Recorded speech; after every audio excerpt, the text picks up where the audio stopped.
ಸಜ್ಜನ ಬಂಧುಗಳೇ, ನೊಂದ ಮನಸ್ಸಿಗೆ ಸಂಜೀವಿನಿಯಾಗಿರುವ ಈ ಧ್ವನಿಗೆ ನಿಮ್ಮದೊಂದು ಲೈಕ್ ಇರಲಿ.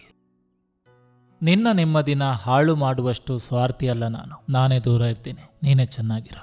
ಎಲ್ಲರ ತರ ನನಗೂ ಒಂದು ಮನಸ್ಸಿದೆ, ಆದರೆ ಅದನ್ನು ನೋಯಿಸುವವರೇ ಹೆಚ್ಚು.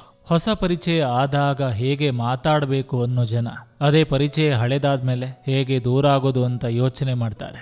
ಎಲ್ಲರ ಮಾತನ್ನು ಕೇಳಿಸಿಕೊಳ್ಳಿ, ಆದರೆ ಉತ್ತಮವಾದುದನ್ನು ಆರಿಸಿಕೊಳ್ಳಿ. ಯಾರಿಗೂ ಬೇಸರವಾಗಬೇಡಿ, ಇಷ್ಟವಾಗುವಂತೆ ಇರಲು ಪ್ರಯತ್ನಿಸೋಣ.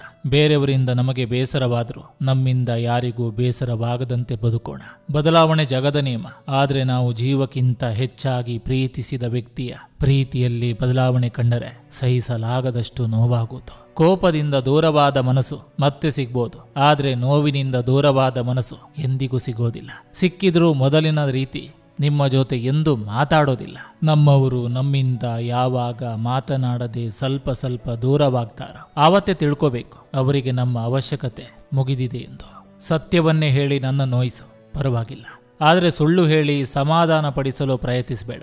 ನಿಮ್ಮವರು ನಿನ್ನ ಕಾಲ್ ಪಿಕ್ ಮಾಡ್ತಿಲ್ಲ ಅಂದ್ರೆ ಬೇಜಾರು ಮಾಡ್ಕೋಬೇಡ, ಯಾಕಂದ್ರೆ ನಿನ್ನ ಸ್ನೇಹ ಮೊದಲು ಸಿಹಿ ಊಟವಾಗಿತ್ತು. ಆದರೆ ಹೋಗ್ತಾ ಹೋಗ್ತಾ ನಿನ್ನ ಸ್ನೇಹ ಅವರಿಗೆ ಕಹಿ ಊಟವಾಗಿದೆ. ಅದನ್ನು ಅರ್ಥ ಮಾಡಿಕೊಂಡು ನೀನೇ ಅವರಿಂದ ದೂರ ಇದ್ದಷ್ಟು ಒಳ್ಳೆಯದು ಮನಸ್ಸೆ. ಯಾರನ್ನು ನಾವು ಹೆಚ್ಚು ಹಚ್ಚಿಕೊಳ್ತೇವೋ ಅವರ ಬಳಿ ನಮ್ಮ ಭಾವನೆಗಳಿಗೆ ಬೆಲೆ ಇರೋದಿಲ್ಲ. ಬೇರೊಬ್ಬರ ಬದುಕಲ್ಲಿ ನಾವು ಆಯ್ಕೆಯೇ ಹೊರತು ಶಾಶ್ವತವಲ್ಲ.